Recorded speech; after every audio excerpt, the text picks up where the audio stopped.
Find other great podcasts like this one at Podmoth.network. Cannot be saved. Follow me to our Welcome to the Ugly Radio on the Podmoth Network, a lo-fi sci-fi audio theater anthology series made for late nights and strong drinks. Join us monthly as we broadcast a pirate signal across time and space, featuring stories, songs, and frequencies from a rotating list of voice actors, writers, storytellers, and musicians. If you're looking for high-quality science fiction, skin-crawling horror, and other genre fiction, listen to The Ugly Radio on the Podmoth Network, now available wherever you get your podcasts. The Ugly Radio. See you in the void.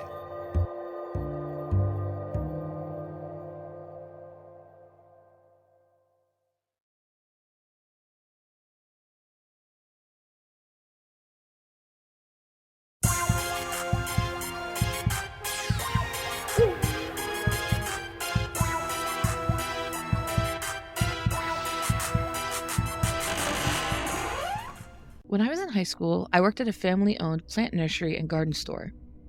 At the time this took place, I was a cashier and had been working there for 2 to 3 years. It's important to note that while I went to high school, I attended a vocational school. Students at this vocational school came from high schools all over the county, so it wasn't uncommon to have friends or know people from a few towns over. The place that I worked was the perfect spot for a teenager to get a job. There was a good mix of adult employees and teen employees, and a fantastic place to work. During the summer one year, a boy started working there, and for the sake of the story, I'll call him Connor. I recognized him from the vocational school we attended. We got a bit friendly at work, but I would never have considered him a friend, just a coworker/acquaintance. To be honest, I always had an off feeling about him. His mannerisms and actions just made me uncomfortable, and I had no reason to be mean or dislike him, because he never really gave me a reason to. It's hard to explain, but it's a gut feeling of some kind. Before I go any further, I want to give a little more context about my job. To get to work/home, I took the bus or I got a ride from my dad. The bus stop was about a 15-minute walk from my job, and the ride included a transfer at some point. If the buses were on time, it would be a 25-minute commute.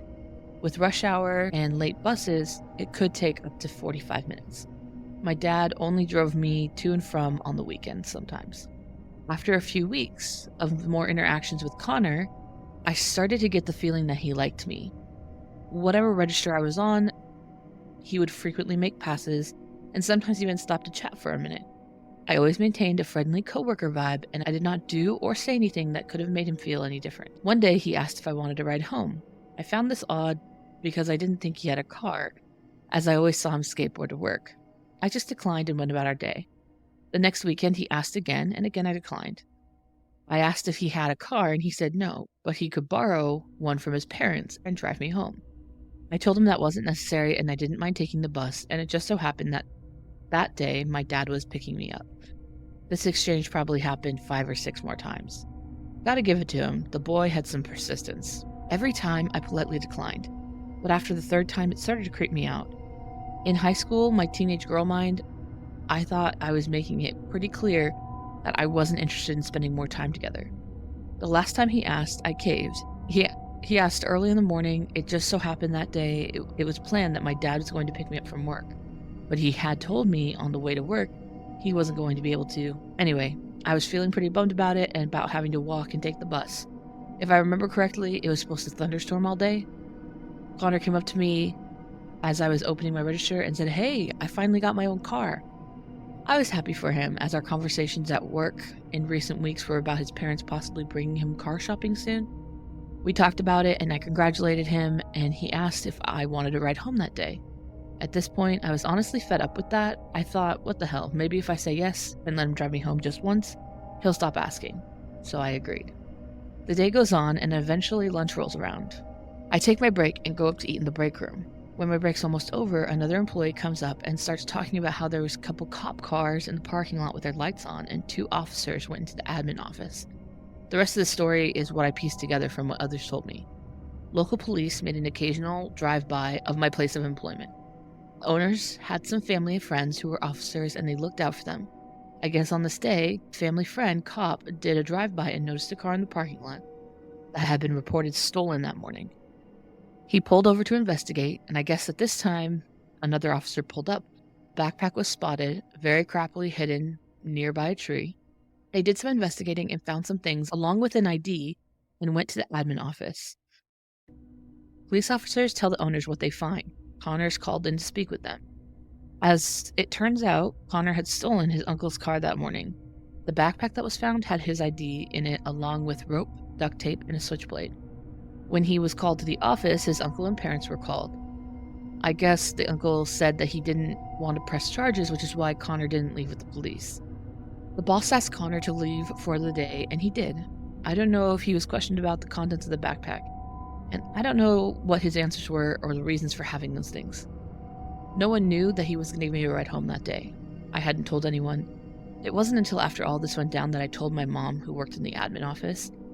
Connor didn't work there long after that. The whole thing creeped me out so bad, I made it a point not to run into him at the vocational school. I remember using humor as a coping mechanism of some whole weird thing. Oftentimes my mom and I would joke about the guy who was going to kidnap me. I only remember this now because 2 to 3 years ago I was scrolling through Facebook and I came across a shared memoriam post. I recognized the face, and when I clicked through the profile, it clicked where I knew this face from. It was Connor. I blocked this kid and this clearly traumatizing experience out so well I completely forgot about him. His name, that we worked together, what happened, and by this time it had been 8 years. After some digging, I learned that he died from a drug overdose. And on his profile it had previous places of employment, one being my old job. This made me message my mom. I texted her and said something along the lines, "Do you remember Connor? Insert last name." "Mom, are you serious?" "Me, what?" "Mom, you mean the guy that was going to kidnap you?" All that to say, I had a crazy flashback. I was so surprised and concerned that I could block something out like that. I'm clearly still trying to process it, and it's been 2 years since that conversation with my mom. And that is my creepy encounter. This happened a few years ago when I was 17. My grandparents on my mom's side rented out a big cabin in a campground near the Canadian border for a bunch of my family to go on a weekend fishing trip. It was an actual campground, but had this big restaurant and gift shop area. There were 5 cabins, each about 150 to 200 feet apart, and there were about 500 feet from the lake/river that we were on. In between the lake and the cabins, fire pits and seats that were dug out into the ground. So you had to use the stairs to get in and out of them easily. They were also facing away from the lake and at the cabins, which means if you were sitting at the fire pit, it was impossible to see at the cabins. The cabins were big, but with 14 people and being one of the only girls, I ended up on the futon in the living room. Saturday night, most of my family is around the fire pit. I'm laying on my futon, and my 11-year-old cousin is sitting next to me in the chair, playing on his phone. The lights were off in the cabin, and it was getting past dusk outside. I heard the sliding glass door open. I looked up and see a man stepping inside. It's dark in the cabin, and the little light that is coming from outside is backlighting this person, so I can't make out any features, just a silhouette. I can tell it's no member of my family, and I can tell it's a man. My heart sank. He stepped into the house and started picking stuff up off the table and looking at it and setting it back down. I sat up. He looked at me. "Sir?" I said. He didn't answer. He took a few more steps towards me, and I just remember wishing my little cousin wasn't there to witness what might happen. The chair was facing away from the door, and I don't think the man even saw him there with me. He paused, and I said again, "Sir?" and scooched back on the futon. He started walking towards me again. I froze. I couldn't think of anything other than my little cousin being traumatized if he ended up witnessing something awful. Suddenly, a girl my age appeared at the open glass door. "Dad, this isn't our cabin!" She sounded out of breath like she ran to the door. He didn't say anything, just turned around and followed her out to the different cabin. I made my cousin go out to the fire pit with me to join our family. He had his headphones on and heard nothing that whole time. I'd like to think it was just a mistake, but I just don't understand why he didn't answer me when I spoke to him. There's a street dog near my college campus that I see every day. It's one of the older dogs. I live very near to the college, and my friend and me usually go for late night walks after dinner. Tonight was no different, and we were walking around the same route. It's a residential area, so we never felt unsafe. There was always students or other families on the road walking around. We were on our third lap, and this dog was sitting its usual spot. While we were walking past it, I was clearly gushing about how cute it is and clearly distracted. Suddenly, my friend said that there was a weird car behind us. I turned around to see that there was in fact a car driving at a really slow speed. The car pivoted towards us, which made me think maybe it wanted to park where we were walking and might just be some random family. As I was about to convey these assumptions to my friend, we hear the dog barking and turn around to see it chasing after the car. Both me and my friend are scared of dogs, so she stood behind me, hoping I would save her, but right when I turned around, it was the same street dog. I knew right away it wouldn't harm us. The car suddenly sped past us, and the dog didn't chase us or anything, instead just stood on guard. When we recovered from the shock of it all, we both had the same realization.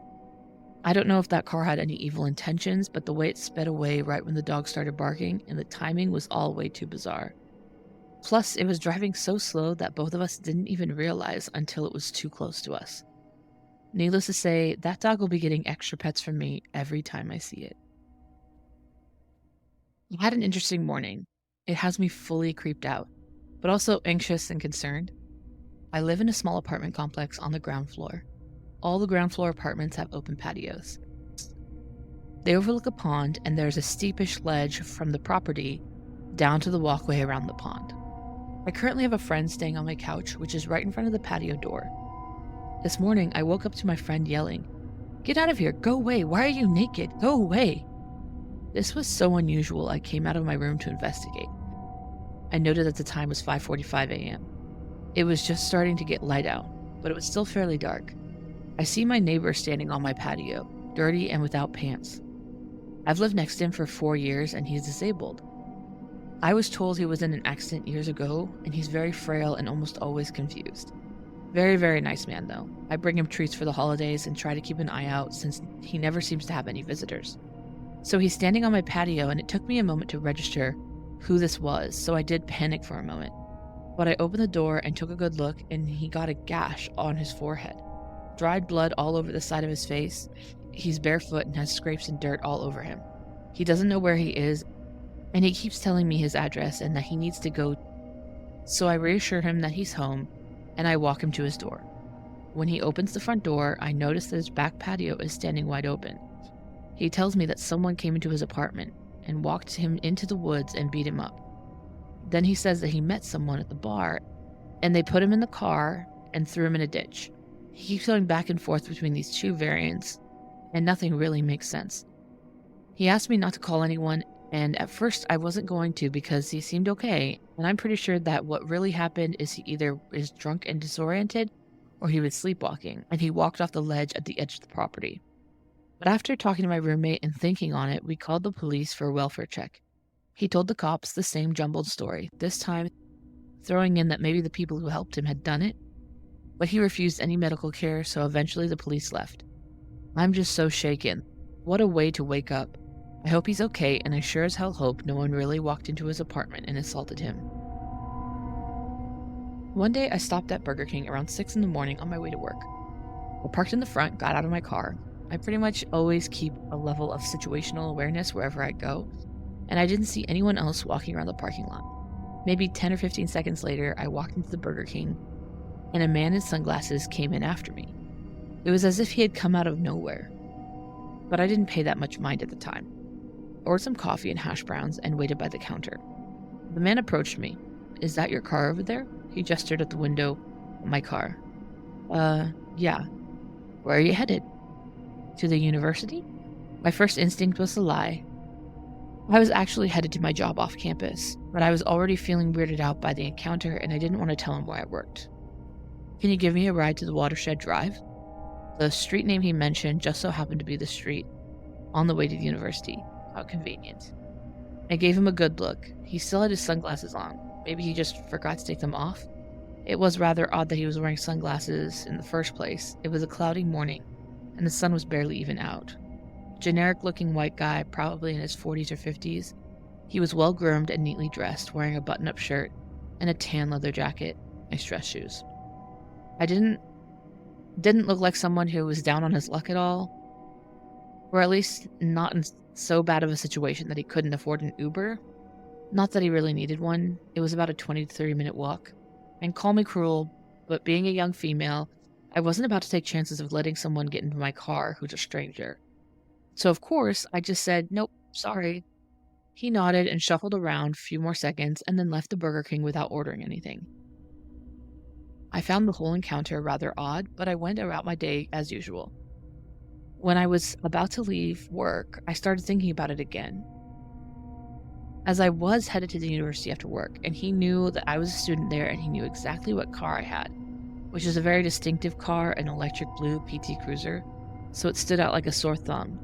And I was getting paranoid. I convinced myself I was being unreasonable, getting so freaked out over a stranger asking for a ride, but my coworker agreed it was bizarre and suggested I report it to the police just in case. At face value, it was mundane interaction, but there were so many little factors that put me on alert. So I ended up calling the non-emergency line, prefacing it with, it happened hours ago and it's probably nothing but, just to have it on the record. I was convinced they were going to tell me I was overreacting, but after I gave the description of the man in the sunglasses, the dispatcher's tone immediately became urgent. She scolded me for not reporting this earlier. She said she was going to send some troopers to the Burger King right away, but that it was probably too late by now. She told me to call immediately if I saw him again. To be honest, the dispatcher's reaction shook me more than the encounter itself, and it's why I still remember it so vividly years later. I wonder if my description matched someone that they were looking for.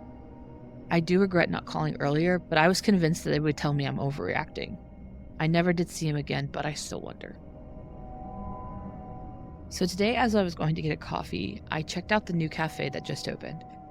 As I go near the door, I'm surprised and happy to see an ex-girlfriend of mine from when I was a kid. We stare at each other for a second, and I see she mumbles something and then comes towards me. I go in for the hug, and after we greet, she just says, "Do you remember what you've done to me?" I was baffled. We dated many years ago, and we never had any issues of any kinds. No major fights, no abuse, no toxicity. As a matter of fact, she left me because I would not commit, but remained on good terms after a while. At first, I was scared shitless and immediately thought that there was something strange. I asked to be a little more specific, but she wasn't telling. After a little chit-chat, she told me that she was referring to the time that me and a friend cleansed her house. It came back to me then, at the time, we were stupid, semi-edgy goth kids, really into weird and otherworldly stuff. After she complained about feeling her house was weird, a friend from our group offered to do some cleansing rituals, which he did while we were basically half drunk. When 7 years later she talks about this with other people, shit started to hit the fan. Like you could feel the presence around the house, drops in temperature, all the good stuff. She was very vague, but apparently she believes some kind of ghost is now possessing her house. Something apparently unleashed after the thing we did. And she started telling about it to her friends, because nothing happened in the years prior. She then got back from England, but promptly came back here to escape an abusive fiancé. At that point, I was really nervous, and I excused myself. She hugged me and says there's only Christ in her heart, and that we should really have a cup of coffee. And this gave me a really weird vibe, like weird cult stuff. I basically ran away terrified. Keep in mind, we split on good terms, very good. She looked after my dog while I was in England. As a masseuse, she took care of my bad back for months. She even introduced me to her new boyfriend, and we went out to dinner a couple times. Hell, once abroad, she even offered to find me a job in the city she was currently living in. This was not a prank done to get back at me. And more so her eyes. She once was the light of the room, always laughing, cracking jokes. The person I found was sad. Very still eyes. Not smiling, not anything. Like a completely different person. I don't know how to throw this, but I'll do it anyway. I was at work. I'm a filmmaker and a videographer. We, the audiovisual team, receive an order like, if there's nothing to do at 8 p.m., you can all go home. Cool, I thought. Suddenly, the room where I was full with people. I mean, we're 3 people, and then there were an extra 9 people in the room. They bring card games to play while we wait for the hour. It wasn't that weird until they started to play. 2 groups, one of 3 and one of 4, playing these games, and I can swear to you that they always made the same card routine, say the same words, and make the same movements. I was using my phone and thought, maybe I'm not paying attention enough to them. So I stopped using my phone and watched them, fully focused. It was like a theater. One of the ones who brings the game told me, "You want to play?" I said, "No." She just looked at me like a cam scanner and replied, "I noticed you didn't need to charge your batteries. We already did it. Don't worry, no one's going to admonish you, but must not happen next time." What the hell did she mean with nobody's going to admonish you? We already charge batteries? But it doesn't stop there. I moved to the next cubiculum where two people were. They have always worked at the office. They are mother and daughter. Both have always looked like some kind of cartoon characters. But it wasn't until that moment when I realized what they were doing was also mechanic and repetitive loop movements. I watched them for about 15 minutes, and they were doing the same choreography. Didn't even notice I was there. I even recorded a short video of them and showed it to different people, and they agreed with me. Time arrived, 8 o'clock. I go out to the previous cubiculum and say, "There's nothing else to record, let's go home." But they were so immersed in that fucking game of cards, and they didn't listen to me. I insisted and just received some smiles back. Suddenly, someone opened the door and said, "It's time to go." The attitude of everyone changed. They started running and pushing to get your stuff, it's time to go. Maybe this is not that weird, but the way it was just like someone updated an installment into their systems. Because it was like a calm game of cards suddenly turns into a chaotic rush to escape from that place. I never before thought that in some way we were surrounded by robots and that we live in a simulation. But since that experience, I think we are, and I'm documenting myself. After doing some research, I'll have to admit that I've been living through blindness all my life. Just this past Christmas, my young daughter, who had already sent her letter to Santa, decided last minute, a couple days before Christmas, that she wanted to change some of the items on her wish list for Santa. For context, when she and her brother were toddlers, I bought them a small magic Christmas mailbox, which they've always used to send Santa their wish list. Thank you letters, drawings, etc. So last Christmas, she wanted to change them last minute. I told her it was too late to notice and rude to do that to Santa, but she argued that what she wanted was in line with what she had asked for, so it wouldn't have been too difficult for Santa. And if he couldn't, then she'd still be okay with it, but she wanted to try. I couldn't tell her no at that point, so I had her write a small note stating that she was changing what she wanted. When she was done, she showed me the note, and it said, "Dear Santa, I'm sorry for the late notice, but can you bring me a Stranger Things books with posters and activities and concert tickets instead of the makeup kit I asked for? Please, Santa, thank you. From my daughter." She asked if that was fine, and I told her yes with a smile, knowing I had already gotten her the book, like she had wanted.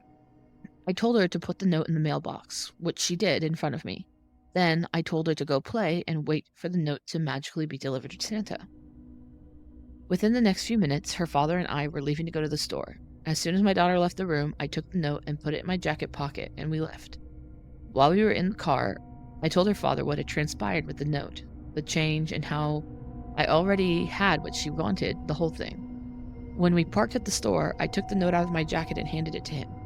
Still smiling and feeling amused, he unfolded it and read it. Then he looked confused. "Okay, so where's the note she wrote?" I told him, "That's it," pointing at the note in his hand. He looked even more confused and turned the little note around twice and then told me, "I think I'm missing something, or you got mixed up. This says she wants a baby bat." I said, "What?" and took the note from him. When I read the note, I felt my stomach drop, a tinge of fear. I don't know why exactly, and felt super confused as the note said something totally different than what I had seen my daughter put in the mailbox. This note said, "Dear Santa, please bring me a baby bat, a real life one. They're so cute.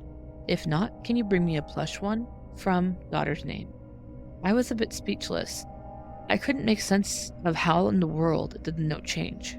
Her father kept looking at me like I was crazy, potentially Alzheimer's-y. And I just felt like I had gotten thrown into a different reality.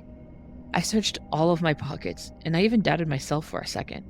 I swore to him that I was telling the truth. He wasn't convinced, but I know exactly what I saw.